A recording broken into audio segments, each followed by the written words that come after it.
दोस्तों भारतीय टीम 3 मैचों की T20 सीरीज खेलने के लिए न्यूजीलैंड दौरे पर जाने वाली है। इस सीरीज से पहले दोनों ही टीमें साल 2022 में आमने सामने भिड़ी थी। तब टीम इंडिया ने न्यूजीलैंड की टीम को पूरी तरीके से कुचलकर सीरीज में अपना कब्जा जमाया था। तो अब एक बार फिर से दोनों ही टीमें एक दूसरे से भिड़ने वाली हैं। वहीं एक बार फिर से न्यूजीलैंड की टीम को घुटनों के बल लाने के लिए BCCI ने कमर कसते हुए हेड कोच गौतम गंभीर के सलाह पर भारतीय टीम की बेस्ट 15 सदस्यीय टीम की घोषणा कर दी है। दोस्तों टीम इंडिया भले ही T20 फॉर्मेट में ICC रैंकिंग में नंबर 1 टीम है, लेकिन न्यूजीलैंड की टीम भी T20 फॉर्मेट में बड़ा उलट फेर करने का दम रखती है। लेकिन ऐसे में न्यूजीलैंड की टीम को भी बिल्कुल भी हल्के में न लेते हुए अपनी चुने हुए 15 सदस्यीय स्क्वाड में हाल ही में T20 में अपने बल्लेबाजी और गेंदबाजी में बेहद ही खराब प्रदर्शन करने वाले ऑलराउंडर शिवम दुबे लगाए 8 खिलाड़ियों को अपने 15 सदस्यीय स्क्वाड से बाहर फेंक अब इन खिलाड़ियों की जगह पर T20 वर्ल्ड कप और पिछली कुछ सीरीज में अपने बल्लेबाजी से शानदार प्रदर्शन करने वाले अभिषेक शर्मा सहित 8 नए खिलाड़ियों को न्यूजीलैंड के खिलाफ खेले जाने वाले इस T20 सीरीज के स्क्वाड में शामिल कर न्यूजीलैंड के कप्तान टॉम लेथम सहित पूरी न्यूजीलैंड की टीम को सोचने पर मजबूर कर दिया है। और इस बदले हुए टीम इंडिया के स्क्वाड को देखकर T20 सीरीज के शुरू होने से पहले ही न्यूजीलैंड की टीम को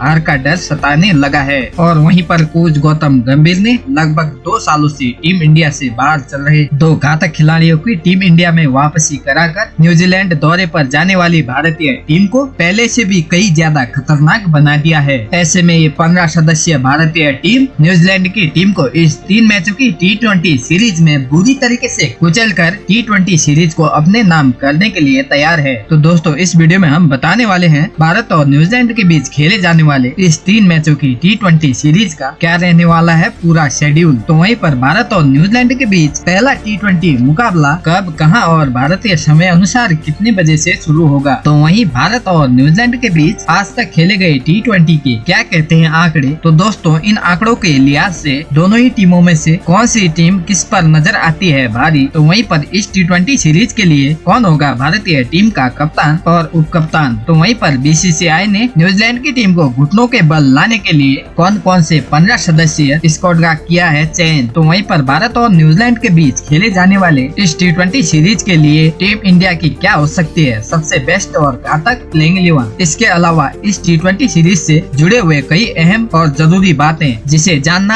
आपके लिए बन जाता है बेहद ही जरूरी। लेकिन दोस्तों उससे पहले आप हमारे इस चैनल पर नए हो तो भारतीय टीम से जुड़ी हर छोटी बड़ी अपडेट से अपडेटेड रहने के लिए वीडियो को लाइक और चैनल को सब्सक्राइब करना बिल्कुल भी ना भूलें। दोस्तों इस वीडियो की शुरुआत करते हैं इंडिया और न्यूजीलैंड के बीच खेले जाने वाले इस 3 मैचों की T20 सीरीज के पूरे शेड्यूल से। तो दोस्तों भारत और न्यूजीलैंड के बीच पहला T20 मुकाबला क्राइस्टचर्च हेडिंग्ले ओवल में। तो वहीं पर दूसरा T20 का मुकाबला वेलिंगटन के बेसिन रिजर्व में। तो वहीं पर तीसरा और सीरीज का अंतिम मुकाबला हैमिल्टन के शेल्डन पार्क में भारतीय समय अनुसार शाम को 7 बजे से खेला जाएगा। तो वहीं दोस्तों इस सीरीज की लाइव टेलीकास्ट टीवी पर स्पोर्ट्स 18 पर तो वहीं मोबाइल पर जियो सिनेमा ऐप पर लाइव दिखाया जाएगा। तो वहीं पर दोस्तों इस 3 मैचों की T20 सीरीज के लिए भारतीय कप्तान और उप कप्तान की बात किया जाए तो दोस्तों इस 3 मैचों की T20 सीरीज के लिए श्रीलंका के खिलाफ T20 सीरीज जिताने के बाद एक बार फिर से सूर्य कुमार यादव पर भारतीय टीम की कप्तानी की जिम्मेदारी सौंपी गई है। तो वहीं पर उप कप्तानी की जिम्मेदारी एक बार फिर से वापस हार्दिक पांड्या को दी गई है। वैसे दोस्तों आप लोगों को क्या लगता है हार्दिक पांड्या और सूर्य कुमार यादव में T20 फॉर्मेट का बेहतर कप्तान कौन है। कृपया नीचे कमेंट बॉक्स पर कमेंट करके जरूर हमें बताएं। तो वहीं पर दोस्तों इस T20 सीरीज में न्यूजीलैंड की टीम को बुरी तरीके से रोकने के लिए BCCI ने चीफ सिलेक्टर अजित अगरकर के साथ मिलकर जिन 15 सदस्यों का स्क्वाड का चयन किया है उस खतरनाक स्क्वाड के चयन की बात करने से पहले आपको बताते हैं आज तक दोनों ही टीमों के बीच खेले गए T20 मुकाबलों में हार और जीत के आंकड़े। तो दोस्तों भारत और न्यूजीलैंड के बीच आज तक कुल 25 T20 मुकाबले खेले गए हैं जिसमें कीवी टीम इंडिया को 10 मुकाबलों में परास्त कर चुकी है, तो वहीं 14 मुकाबलों में भारतीय टीम न्यूजीलैंड की टीम को मात दे चुकी है। ऐसे में इन आंकड़ों के लिहाज से भारतीय टीम न्यूजीलैंड की टीम के ऊपर जरूर भारी दिखाई देती है, लेकिन न्यूजीलैंड की टीम को इस सीरीज में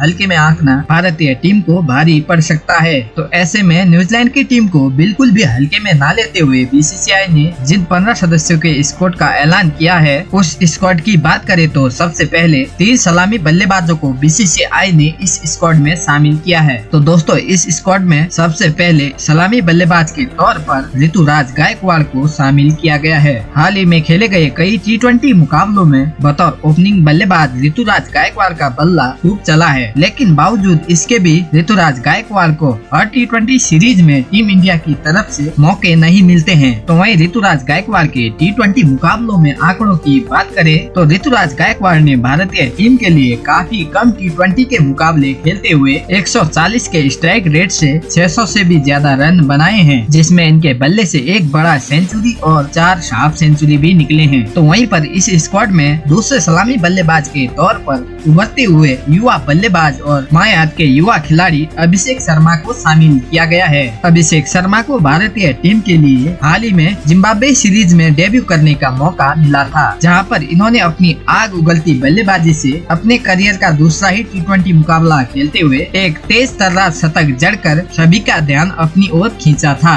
जिस वजह से इनको एक बार फिर से न्यूजीलैंड के खिलाफ T20 सीरीज के लिए चुना गया है। तो वहीं पर इस स्क्वाड में तीसरे ओपनर बल्लेबाज के तौर पर बाएं हाथ के खतरनाक और विस्फोटक बल्लेबाज यशस्वी जायसवाल को शामिल किया गया है। दोस्तों, यशस्वी जायसवाल को पावर प्ले में बेहद अटैकिंग और विस्फोटक बल्लेबाजी करने के लिए जाना जाता है, जो कि हाल ही में खेले गए T20 मुकाबलों में गेंदबाजों के लिए काल साबित हुए हैं। तो वहीं पर इनके T20 मुकाबलों में आंकड़ों की बात करें तो 700 से भी ज्यादा रन बनाते हुए 5 हाफ सेंचुरी और एक शानदार सेंचुरी 160 से भी ज्यादा स्ट्राइक रेट के साथ बनाए हैं। वैसे दोस्तों, आप लोग कमेंट करके बताएं यशस्वी जायसवाल, अभिषेक शर्मा और ऋतुराज गायकवाड़ में कौन खतरनाक ओपनिंग बल्लेबाज हैं। तो वहीं पर दोस्तों, 15 खिलाड़ियों के स्क्वाड में बीसीसीआई ने न्यूजीलैंड के खिलाफ 4 तगड़े मिडिल ऑर्डर बल्लेबाजों को शामिल किया है। तो इस स्क्वाड में पहले मिडिल ऑर्डर बल्लेबाज के तौर पर बाएं हाथ के विस्फोटक बल्लेबाज रिंकू सिंह को शामिल किया गया है, जिन्होंने बतौर फिनिशर बल्लेबाज पिछले कुछ समय में टीम इंडिया में बेहद शानदार छाप छोड़ी है। तो वहीं पर रिंकू सिंह अंत के ओवरों में बड़े बड़े चौके और छक्के जड़कर किसी भी मुकाबले का नतीजा अपनी ओर बदलने की मान्यता रखते हैं। वहीं पर रिंकू सिंह ने अभी तक बेहद कम T20 के मुकाबले खेलते हुए 180 के खतरनाक स्ट्राइक रेट से 400 से भी ज्यादा रन बनाते हुए 2 हाफ सेंचुरी इस फॉर्मेट में जड़ा है। तो वहीं पर इस स्क्वाड में दूसरे मिडिल ऑर्डर बल्लेबाज के तौर पर बाएं हाथ के बेहतरीन बल्लेबाज तिलक वर्मा को शामिल किया गया है, जो कि मिडिल ओवरों में भी बेहद तेजी से रन बना सकते हैं। तो वहीं तिलक वर्मा की वापसी टीम इंडिया में लगभग 1 साल के बाद हो रही है। तो वहीं पर तिलक वर्मा की T20 में आंकड़ों की बात करें तो तिलक वर्मा ने इस फॉर्मेट में महज 16 T20 मुकाबले खेलते हुए 300 से ज्यादा रन बनाते हुए 2 हाफ सेंचुरी भी जड़े हैं। तो वहीं पर इस स्क्वाड में तीसरे मिडिल ऑर्डर बल्लेबाज के तौर पर T20 के विस्फोटक और टीम इंडिया के कप्तान सूर्य कुमार यादव को इस स्क्वाड में शामिल किया गया है। दोस्तों, सूर्य कुमार यादव T20 में टीम इंडिया के ही नहीं बल्कि विश्व के सबसे तगड़े और विस्फोटक बल्लेबाजों में से एक हैं, जो कि मैच के किसी भी सिचुएशन में किसी भी घातक गेंदबाजी के ऊपर टूट कर पड़ते हैं। तो वहीं पर इनके T20 मुकाबलों में आंकड़ों की बात करें तो 170 से भी ज्यादा की बेहतरीन स्ट्राइक रेट के साथ 2400 से भी ज्यादा रन जड़ते हुए इस फॉर्मेट में 4 सेंचुरी और 20 हाफ सेंचुरी बनाकर इस फॉर्मेट में काफी कम समय में कई कीर्तिमान बना चुके हैं। तो वहीं दोस्तों, न्यूजीलैंड के खिलाफ इस स्क्वाड में बीसीसीआई ने 2 बेहतरीन विकेट कीपर बल्लेबाजों को शामिल किया है। तो इस स्क्वाड में पहले विकेट कीपर बल्लेबाज के तौर पर संजू सैमसन को मौका दिया गया है। अभी हाल ही में खेले गए T20 सीरीज में इनके बल्ले से बेहद खराब प्रदर्शन देखने को मिला है। तो ऐसे में अगर संजू सैमसन को टीम इंडिया के स्क्वाड में बने रहना है तो न्यूजीलैंड के खिलाफ खेले जाने वाला ये T20 सीरीज इनके करियर के लिए बेहद अहम होने वाला है, क्योंकि अब इनके बल्ले से रन नहीं निकले तो इनको दोबारा टीम इंडिया में जगह मिले इसकी उम्मीद बेहद ही कम है। तो वहीं पर इस स्क्वाड में दूसरे विकेट कीपर बल्लेबाज के तौर पर बाएं हाथ के विस्फोटक बल्लेबाज ईशान किशन को शामिल किया गया है। दोस्तों, ईशान किशन भारतीय टीम से तीनों ही फॉर्मेट में पिछले 1 साल से बाहर चल रहे हैं, तो अब उनकी वापसी भारतीय टीम में हुई है। तो अब देखना दिलचस्प रहेगा कि इनकी वापसी भारतीय भारतीय टीम में किस तरह से होती है। वहीं T20 में इनकी आंकड़ों की बात करें तो ईशान किशन ने इस फॉर्मेट में लगभग 800 रन बनाते हुए 6 हाफ सेंचुरी इस फॉर्मेट में बनाए हैं। वैसे दोस्तों आप कमेंट कर बताएं ईशान किशन और संजू सैमसन में कौन बेहतर बल्लेबाज है। तो वहीं पर दोस्तों 15 सदस्यीय इस स्क्वाड में BCCI ने 3 तगड़े ऑलराउंडर को शामिल किया है। तो इस स्क्वाड में पहले ऑलराउंडर खिलाड़ी के तौर पर रियान पराग को शामिल किया गया है,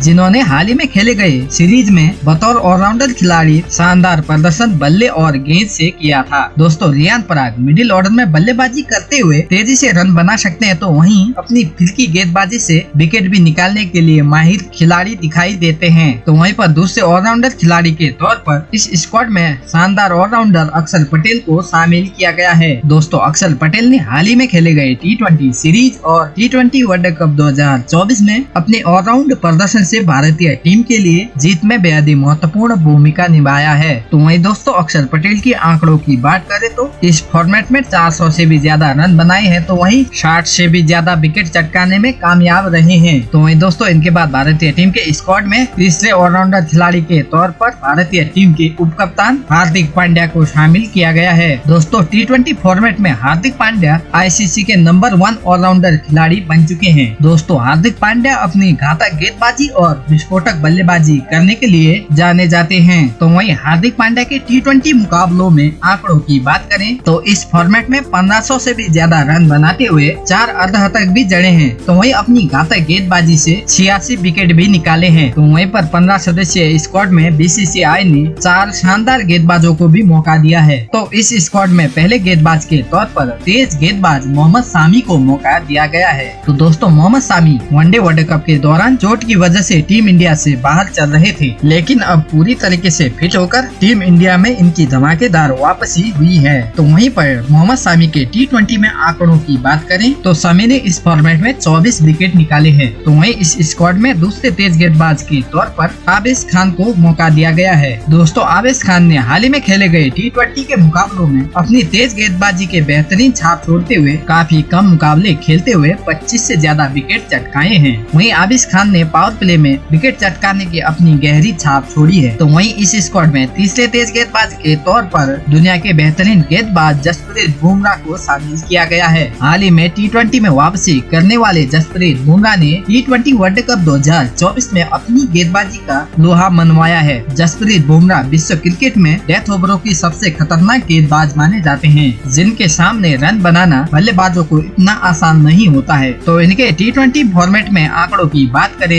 तो जसप्रीत बुमराह ने महज 70 T20 मुकाबले खेलते हुए 89 विकेट चटकाए हैं। तो वहीं इनके बाद इस स्क्वाड में स्पिनर गेंदबाज के तौर पर लेग स्पिनर रवि बिश्नोई को शामिल किया गया है। फिलहाल रवि बिश्नोई ICC के रैंकिंग में T20 फॉर्मेट में नंबर 10 पर बने हुए हैं, जिन्होंने T20 में 48 से भी ज्यादा विकेट चटकाए हैं। दोस्तों आप लोग कमेंट करके बताओ 15 सदस्य ये भारतीय स्क्वाड न्यूजीलैंड के खिलाफ 3 मैचों की T20 सीरीज में कितने मैच जीत पाएगी। वहीं पर इस स्क्वाड में BCCI को किस खिलाड़ी को लेना चाहिए था। तो दोस्तों इसी के साथ आज के इस वीडियो में बस इतना ही। मिलते हैं अगले नए वीडियो में, तब तक के लिए जय हिंद, वंदे मातरम।